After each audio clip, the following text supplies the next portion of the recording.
सन्चै हुनुहुन्छ दाइ? सन्चै छु। जिन्दगीमा सधैँ हाँसी खुसी हुनुपर्छ। त्यो त हो दाइ, दुःख भने छँदैछ, जिन्दगीमा चाहिँ हाँसिराख्नुपर्छ है। त्यही त ठिक कुरा गर्यो।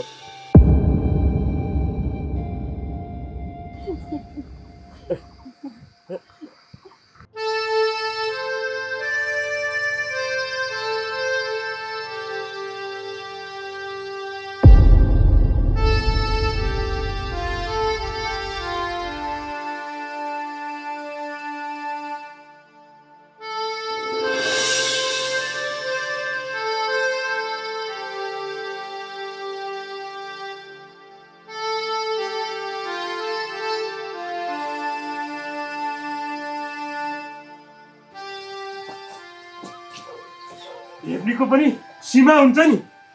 पानी लिन गयो कि मान्छे त्यो तालुसँग लट्ठरिएर हाँसेर मऱ्यो कि रे चाहिँ।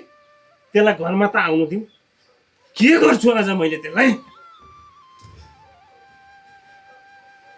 मलाई पहिल्यै शङ्का लागिसकेको थियो, त्योसँग सधैँ भेट्दा किन मस्किन्छे भनेको त कुरो यस्तो पो रहेछ। आज घर त आओस्, त्यसलाई मैले जानेको छु।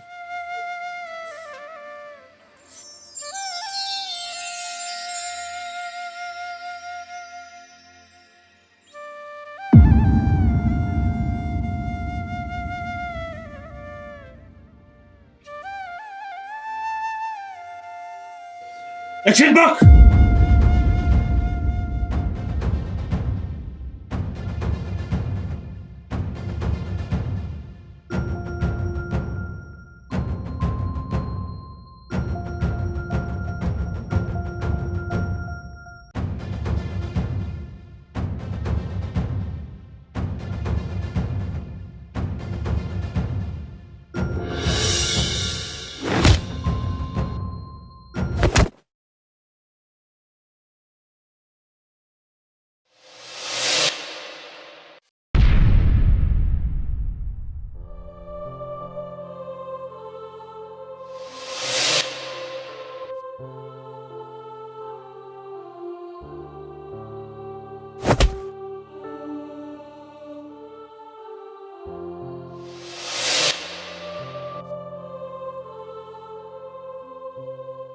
त पानी लिन जान्छस् कि तेरो मान्छे भेट्न जान्छस्? नारायण के गरेको? नारायण तैँले के गरेको? चम्पा छोडा जाऊ त, के गरेको यस्तो यो? हेर विष्णु, त बिचमा नआइजो। यो मेरो बुढी अर्को केटासँग नारिएर हिँडेको म देख्न सक्दिनँ। बिचारीले घर गरे खाकी छिन्, त आरोप मात्रै लाउँछस्। तेरो आँखा अन्ध भयो, कोसँग हिँडेको देखिस्? जोसँग पनि हिँड्छे, मसँग भने 7 दिनसम्म पनि नबोलिकन बस्न सक्छ। केटा देख्नै हुँदैन, जोसँग पनि मस्किन्छे। त बिचमा नआइजो है दाइ। हेर नारायण भाइ, आफ्नै श्रीमतीले त आफै विश्वास गर्दैछ भने गाउँ समाजले कसरी विश्वास गर्छन्? श्रीमतीले यस्तो शङ्का नगर के।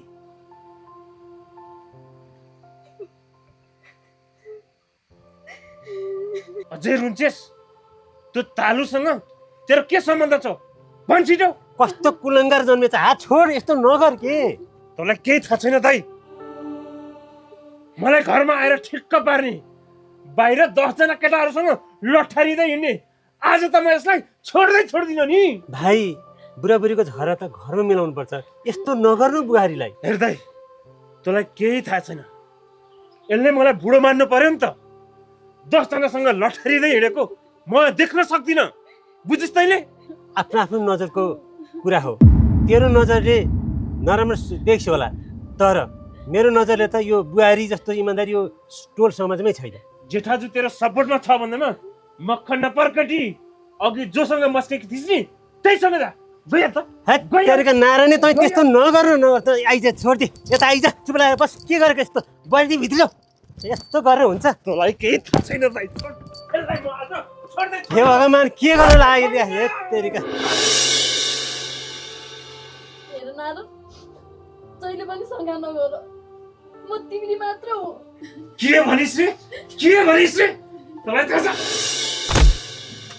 हेर चम्पा, तैँले मलाई माया गर्ने त मुखले मात्र हो, बाहिर कोसँग सम्बन्ध छ भन्ने कुरो मलाई थाहा छैन। त त्यो तालुसँग तेरो सम्बन्ध के हो?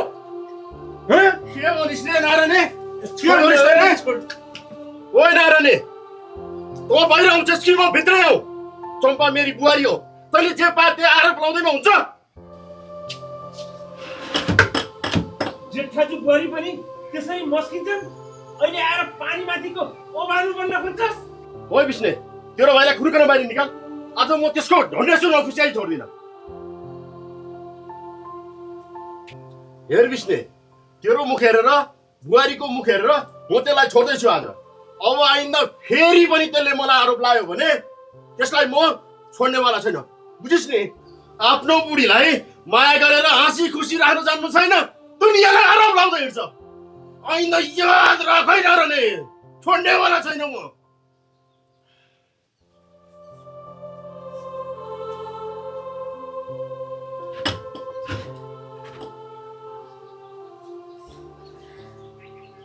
मुखले ठिक्क पार्न आएको यो कम्ताको छ मेरो आफ्नै आँखाले देखेर, नत्र म त्यसै भन्थे?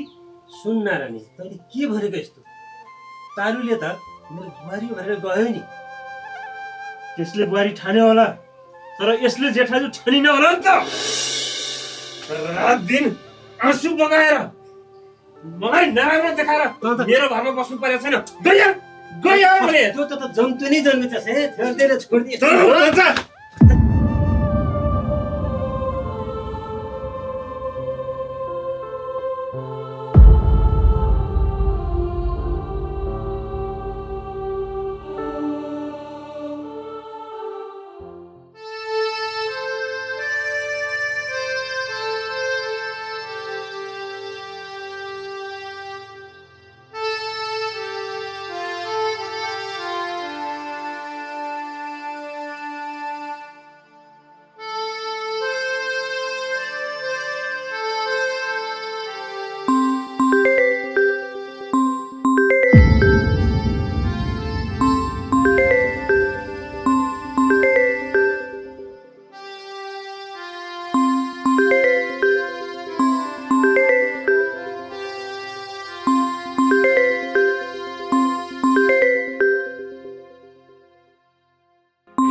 हेलो, के भयो? किन रोकी तिमी? के भयो तँलाई भन्न?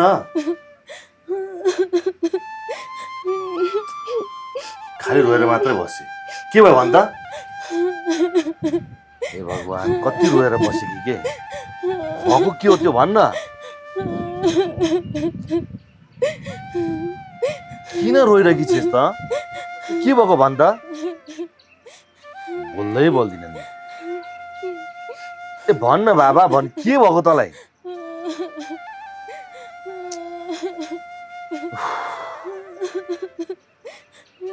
अब मलाई नभने, आमालाई नभने, आफ्नो मान्छेलाई नभने त कसलाई भन्छस् भन् त? खालि रोएर मात्रै बसेर अनि म कसरी बुझ्नु? ए ल ल ल मैले बुझेँ। ल भयो, ल भयो, नरो अब। यदि तँलाई त्यहाँ एकदमै गाह्रो भएको भए त माइती गएर बस जा, म यता छुट्टी मिलाएर आउँछु है। नरो ल, गइहाल गइहाल, तुरुन्त गइहाल, त्यहाँ बस्नु पर्दैन ल।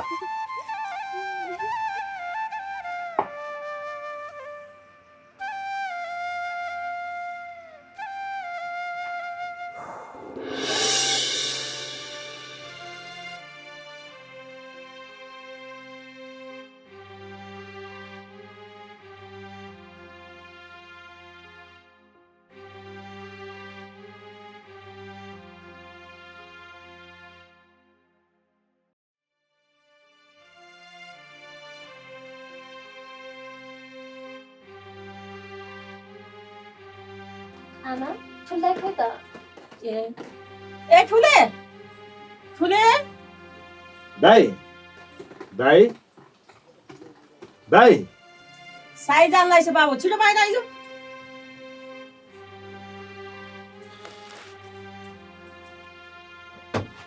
जस्तो पुर्याउनु अब ल होइन के भएको यिनीहरू भाउजू के भएर के उनीहरूलाई चाहिँ ठेल्नु भएको बाबु साई जानलाई चाहिँ गएर खुर्कन त्यहाँ बस अनि तपाईँहरूको मात्रै जान्छ सायद मेरो माइतमा चाहिँ सायद जाँदैन मैले चाहिँ टिका लाउनु पर्दैन हिँड्नु पुरो तल बस्तारासँग गएर गाडी चढाइदिनु कति बुहारी पऱ्यो है मेरो त यो तेरिका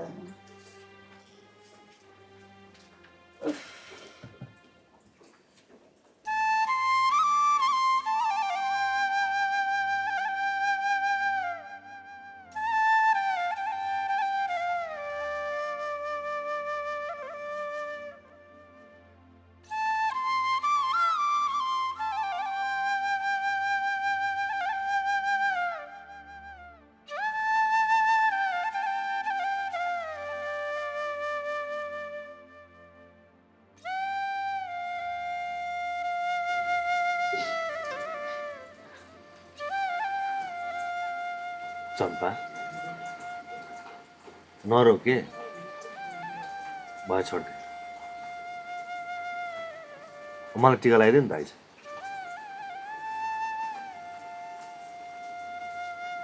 आइज भन्छु जाउँ न एउटा दाइ गएर के भयो त एउटा त त्यहाँ टिका लाउनु भने बसिरहेको छ नि जाउँ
फेरि किन त्यहाँ रोएर बस्यो कि टिका लगाइदेऊ न दाइलाई साई जान लगाइसक्यो तँ लगाइदेऊ त छिटो उठेर तँ लगाइदेऊ छिटो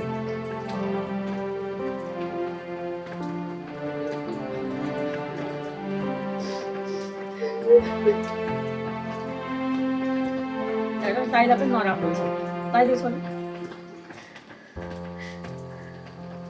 भएको दुईजना दाइ हुनुहुन्छ त्यही पनि सँगै टिका लाउन पाइनँ कस्तो सन्तानी भाउजू भित्रिनु भएछ हाम्रो घरमा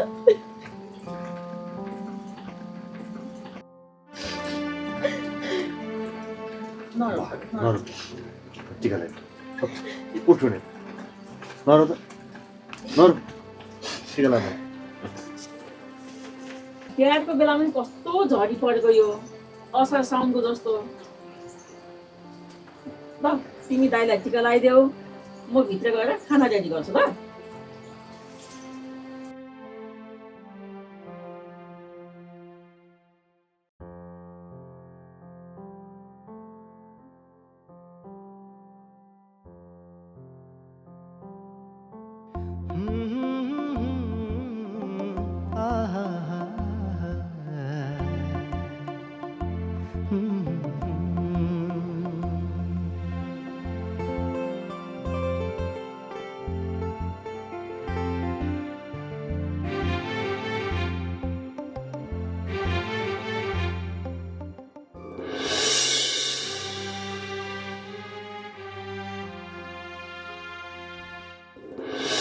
आमा आमा हजुर को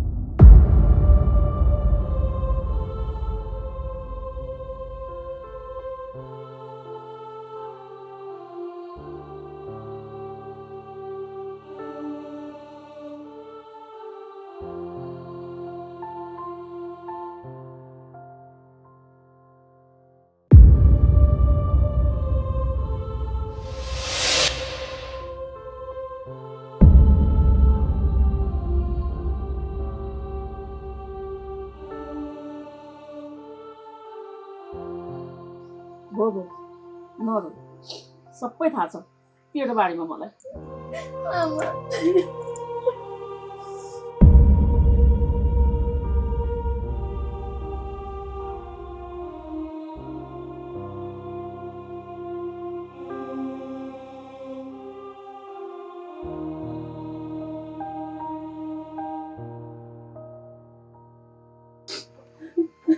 नरो छोरी नरो म छु नि तेरो लागि नरो।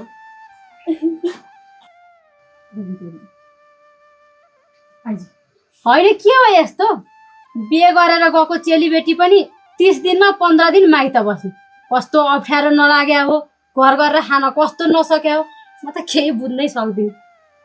ल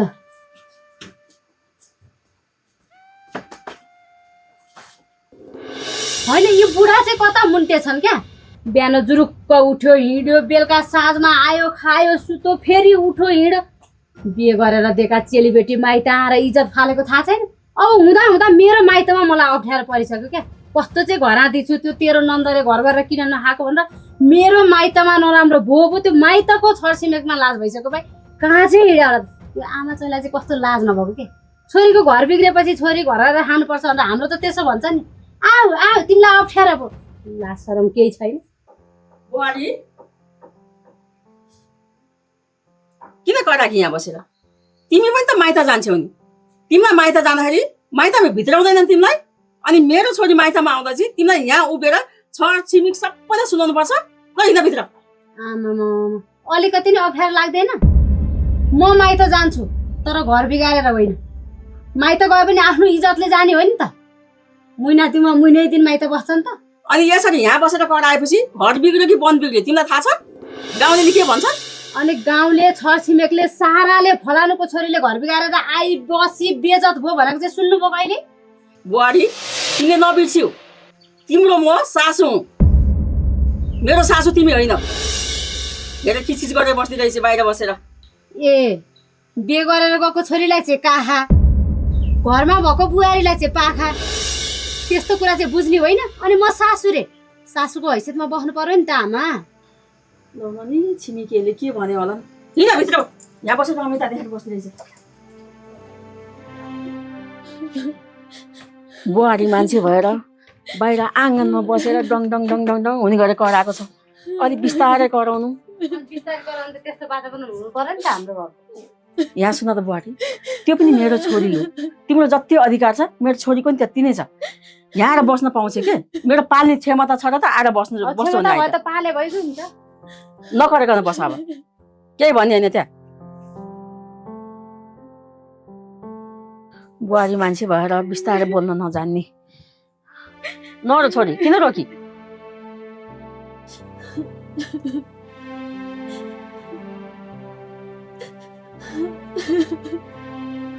आफ्नो श्रीमतीको कदर नगर्नेको घरमा फर्केर पनि जानु पर्दैन छोडिदे नरो।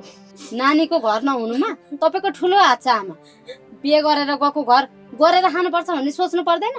अनि आमा लोग्ने स्वास्नीको झगडा कसको घर आउँदैन सबैको हुन्छ त्यसलाई कसरी मिलाउने के गरेर लाने भनेर सोच्नु पर्दैन।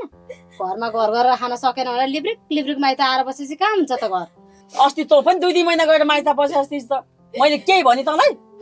मैले तपाईँको छोरा छोडेर घर बिगारेर गएर बसे हो चाडबाडमा जाँदैनन् फकाएर बुझाएर कसरी हुन्छ सम्झाएर नानीलाई घर पठाउनु नि होइन भने सासू बुहारीको सम्बन्ध नराम्रो होला। सधैँभरि यसरी म नन्द पालेर बस्न सक्दिनँ।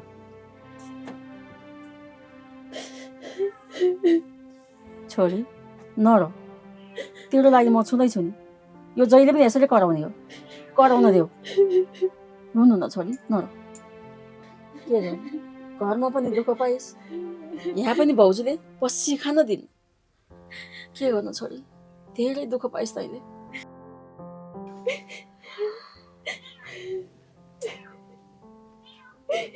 छोरी नरो हेर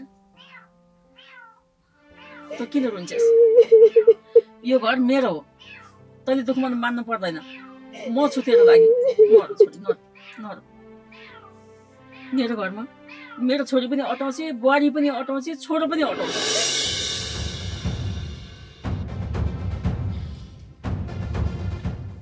अब दाइ मात्र भनेर हुन्छ तैँले त मेरो बुढी ल्याइदे नि त ल सक्छस् भने मेरो बुढी ल्याइदे त अब एक्लै बस के गर्नु ल्याएर रात दिन कुट्छस् जहिले जाँड खान्छस् भनेकै मान्दैनस् जति समय तँलाई कहिले लाग्दैन के गर्नु अब हामीले गल्ती भयो भनेर भने त मैले मलाई सुध्रिने मौका दिनु पर्दैन मेरो चम्पा ल्याइदे कान खोलेर सुन्नारन् बाउ पछाडिको बाउ भनेर दाजुलाई भन्छन् एकपटक दाजुको नाताले तेरो मुख हेरेर तेरो ससाउने गरेर म झुक्छु अब पठायो भने पठाए पठाउनु भने अब त आफै बुझ अब फेरि म पटपट त्यस्तो म जान्न यसै भन्न जा गएर चम्पालाई लिएर